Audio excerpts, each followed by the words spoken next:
नमस्कार, NDTV India में आपका स्वागत है। मैं हूं मनोरंजन भारती। आंकड़ों का खेल बाद में, पहले नाना पटोले साहब हमारे साथ जुड़ गए हैं, महाराष्ट्र कांग्रेस के अध्यक्ष हैं। पटोले साहब, आपने वक्त निकाला हमसे बातचीत करने के लिए, आपका बहुत बहुत शुक्रिया। ये जो महाराष्ट्र का महाभारत है, ये इस पर कितना लंबा खींचने की उम्मीद है? क्या कोई निकट भविष्य में हल निकल रहा है इसका?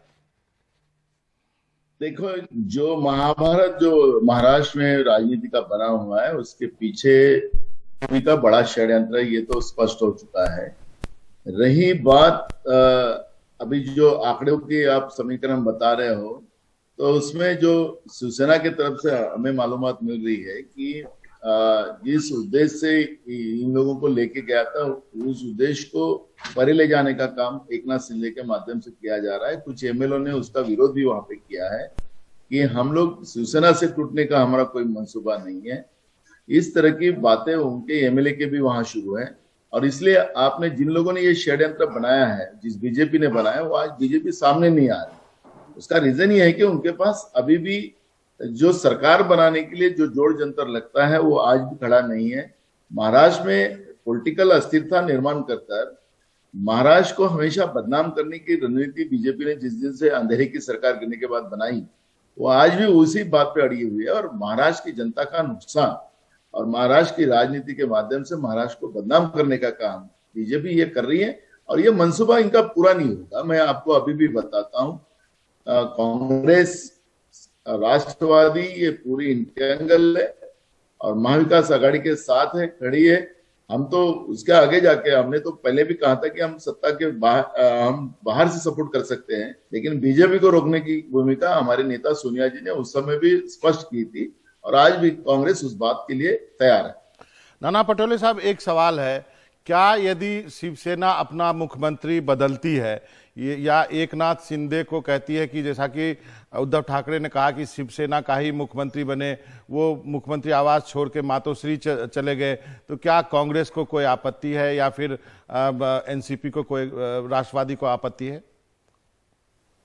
नहीं, हमें कांग्रेस का क्लियर एजेंडा है। हम बीजेपी को रोकने के लिए हमने महाविकास आघाड़ी बनाई थी, और महाविकास आघाड़ी में हम लोग शामिल हुए।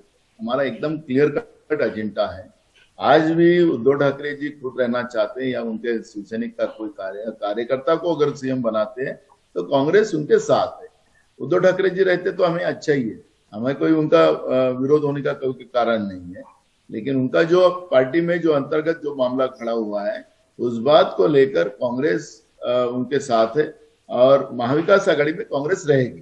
कांग्रेस का एकदम क्लियर कट एजेंडा है।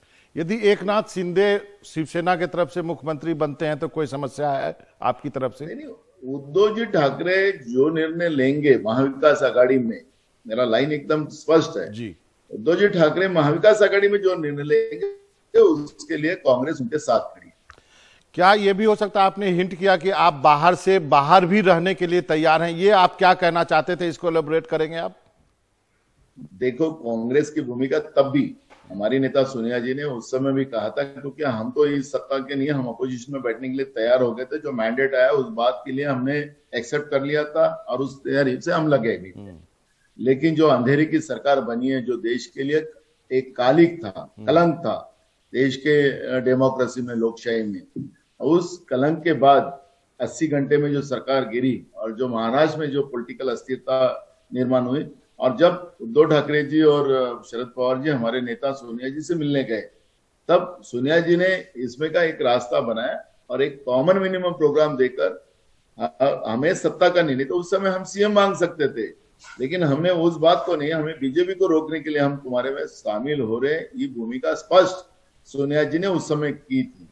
आज भी हम लोग तैयार है उस बात को, और ऐसा अगर कोई मामला आता, उनका सत्ता संघर्ष का मामला हो, तो कांग्रेस को कोई फर्क नहीं पड़ता। कांग्रेस बीजेपी को रोकने के लिए, बाहर से भी सपोर्ट करने के लिए कांग्रेस को कोई दिक्कत नहीं।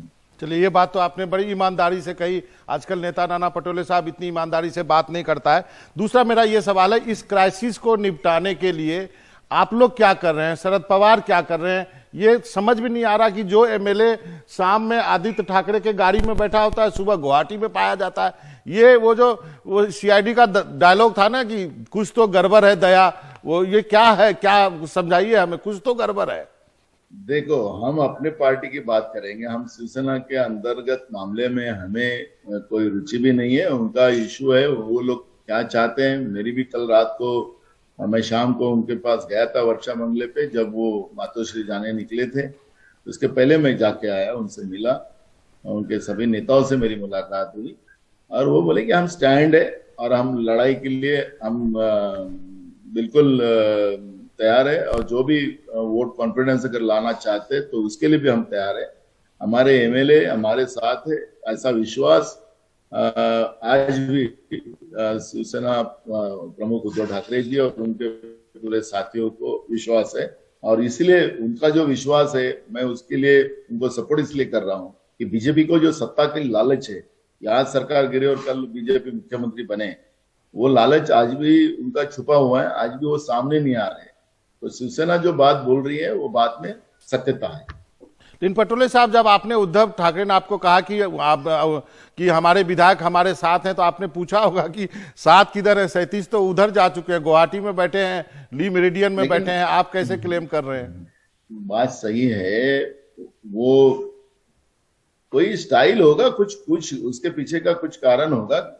जो पीछे से जो शिवसेना के मेंबर वहां जा रहे हैं, एमएलए जा रहे हैं, कुछ उनकी ये होगा, क्योंकि वो सब लोग मीटिंग में थे, जैसे आपने कहा आदित्य ठाकरे के साथ गाड़ी में थे और उधर दिख रहे हैं, तो कुछ ना कुछ खेल होगा। इसलिए मैं इसलिए इसलिए बात को मैं मानता हूं कि बीजेपी जो सत्ता की लालसा में पड़ी हुई है, उनको जनता का कोई लेना देना नहीं। वो कुछ आज भी आप बिल के बाहर निकल नहीं रही, बिल के बाहर अभी भी बीजेपी निकली नहीं है, आज भी वो अपने बिल के अंदर में छुपी हुई है और पीछे से गुजरात की सरकार को, आसाम की सरकार को काम से लगाई है।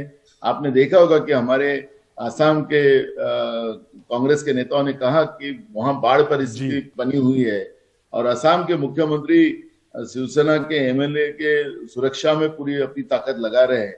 तो ये जो एकदम क्लियर, ये स्पष्ट है कि बीजेपी जो सत्ता की लालसा जो बीजेपी में है, जनता का कोई उसको लेना देना नहीं है, ये बात स्पष्ट होती है।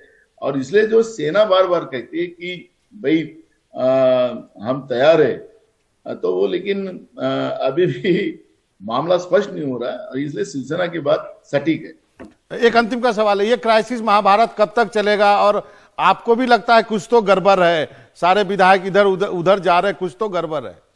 यस, ये क्राइसिस बीजेपी जब चाहे तब रोक सकती है।